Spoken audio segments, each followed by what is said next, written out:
Good evening, everybody. This is Hunter here. I'm here with Colin. Colin, how you doing, sir? Oh, I'm doing very well, thank you. Well, good. I am happy to hear that. And we are here to do a review for uh, one of our. When we did our summer kind of podcast preview, this was a this was a movie pretty highly anticipated by all three of us. Was this new Mission Impossible called Rogue Nation? And I'll, Indeed. yeah, and I'll say like I saw the last one in IMAX, which was of course directed by Brad Bird, who of course did The Incredibles and Tomorrowland. Forget about Tomorrowland. Brad Bird's still great, but um, I thought it was the best Mission Impossible of the series. The last one with you got Simon Pegg back. They added Jeremy Renner. They added Paula Patton, fine ass Paula Patton, and it was like, oh wow, it actually felt more like a team dynamic. And a bit of a spoiler to my review, this movie took a big step backwards for me because the team dynamic that I loved so much in Ghost Protocol, it didn't feel like it was at even close to that point for me. Am I supposed to chime in? Oh yeah, feel free to. Okay, yeah, I disagree. I thought this one was better. Really?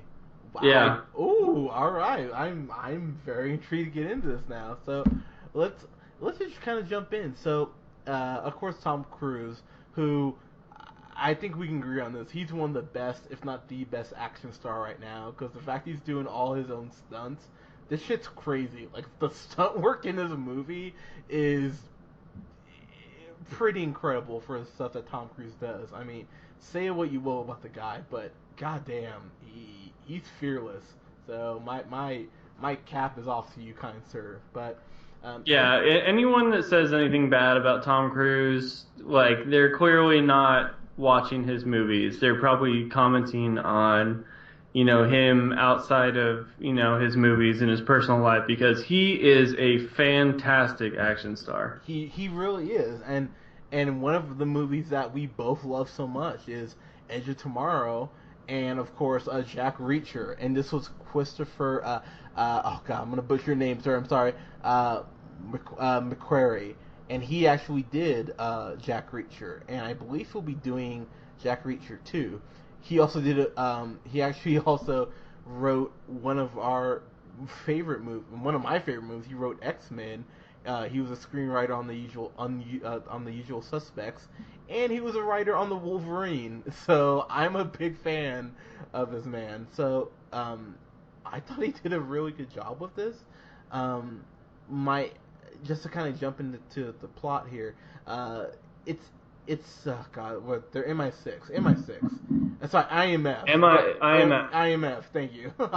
I'm thinking ahead to Spectre, but the intro to this movie was actually really cool. It's something you see in the trailer, which I kind of wish they hadn't shown, but um, it's Ethan Hunt going through his routine and being real secretive with the IMF and like kind of like reading up on his next mission, and they twist that shit in a way that I was like, damn, that's pretty fucking cold. So through means we won't spoil here, Ethan finds out there's a group called the Syndicate, which he's been kind of tracking, and it's about the Syndicate and IMF facing off and seeing who survives. That's the best way to put the plot.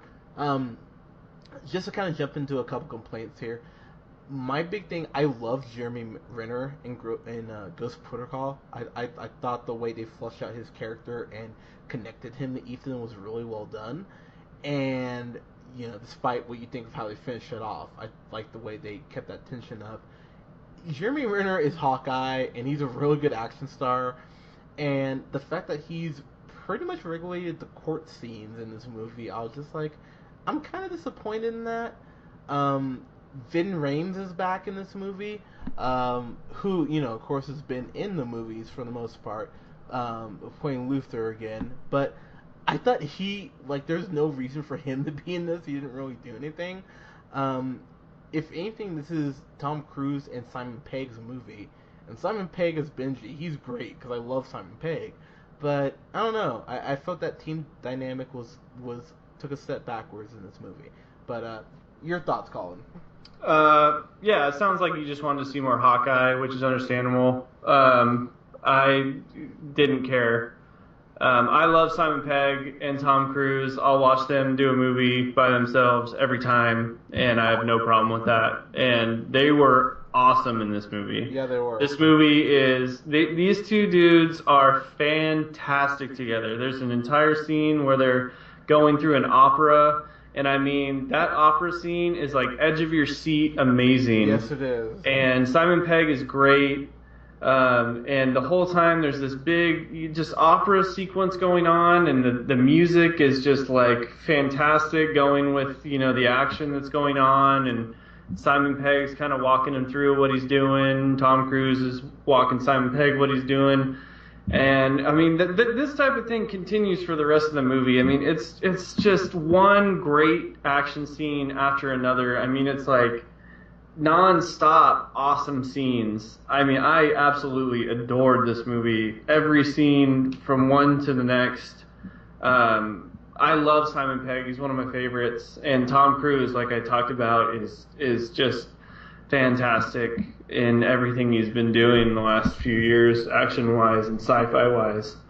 I mean, there's a chase scene where he's driving a BMW with Simon Pegg down this these tight corridors in a European country, and then they jump on motorcycles, and then there's a scene where he's jumping into an underwater security facility where he's having to change out 2 different security cards, and I mean it's just nonstop. This whole movie is just action packed. I mean I was floored how much I liked this movie. It was fantastic in my opinion. So, I will give this movie props on several things. The stunt work, that plane scene they've been showing in all the trailers, that's like the first thing, and I didn't think that was the most impressive stunt sequence. I was just like, wow, you started with that.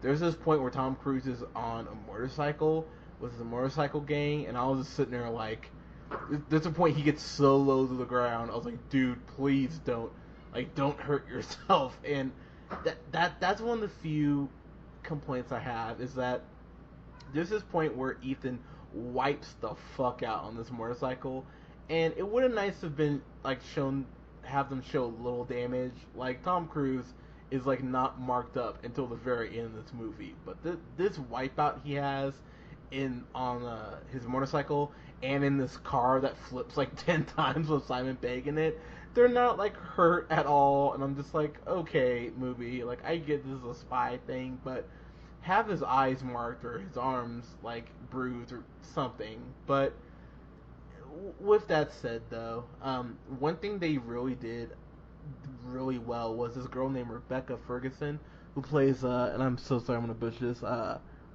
Lisa.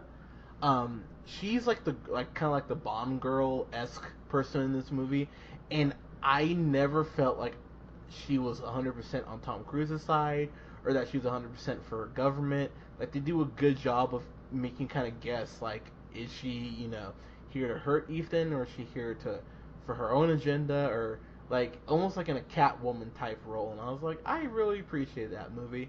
So that was something that really added a lot to the movie for me. Very similar to Marvel movies. One thing these Mission Impossible movies can't nail, with the exception of, I'd say, Philip Seymour Hoffman in the third one, is they just cannot get the villain right. The villain that they have in here, he's creepy, but like not really fleshed out in this.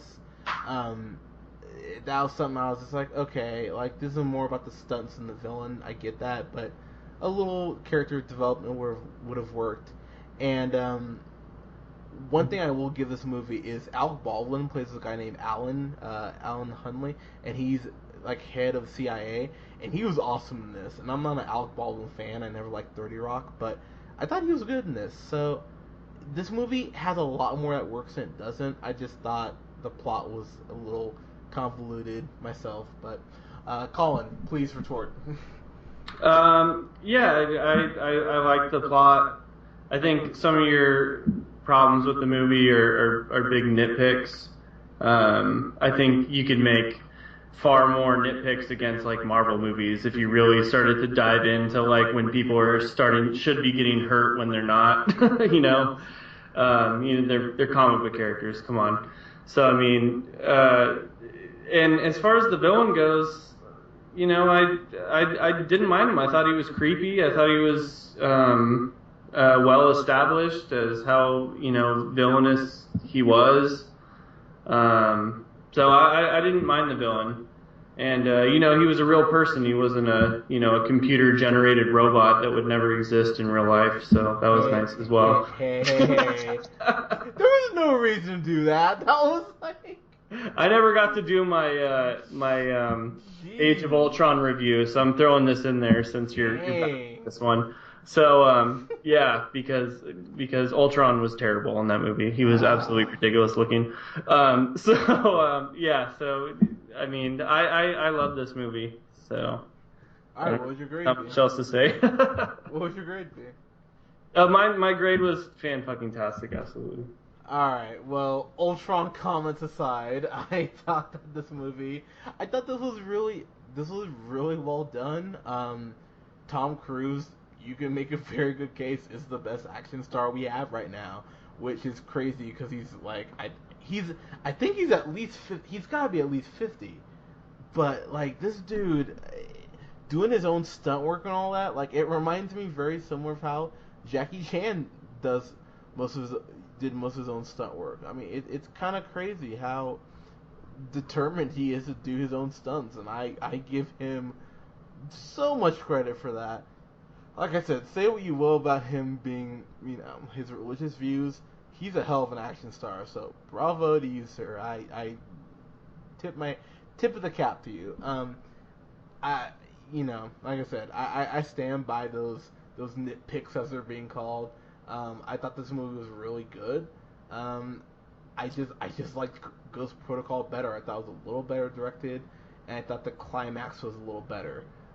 Again, can't really give anything away, but I thought it was a more explosive climax in this one. So, with that said, I would give this a solid B plus. I can't quite get to an A, but I'll give it a B plus. So. Cool. And for the record, I give Age of Ultron a B. Okay, hey, fair enough. Wow, you just like snuck that in. But oh, by the way, just to get this out there, this destroyed. And I thought the first Avengers was better. Okay. Just to get this out there, Mission Impossible destroyed Vacation this weekend. Like it wasn't even. It was a Ronda Rousey ass whooping. Vacation. Nice. Vacation made $21.2 million in its first weekend. Mission Impossible made, let's see, 56. So yeah, not Mission Impossible having a 93 and Vacation having a 23. I'm sure helped a little bit, but so there you go. But kudos to Tom Cruise. They already said Mission Impossible 6 start shooting in spring next year. So I'm like, cool, give me more. I won't even question it. So, guys, let us know if you saw Mission Impossible. Let us know what you thought of it. Follow me on the Twitter at jhunterrealpineapple, and you can follow Colin on Twitter at Big Fat Don. And you can go ahead and like us on Facebook and follow us on SoundCloud at soundcloud.com/realpineapple775. You guys have a good night.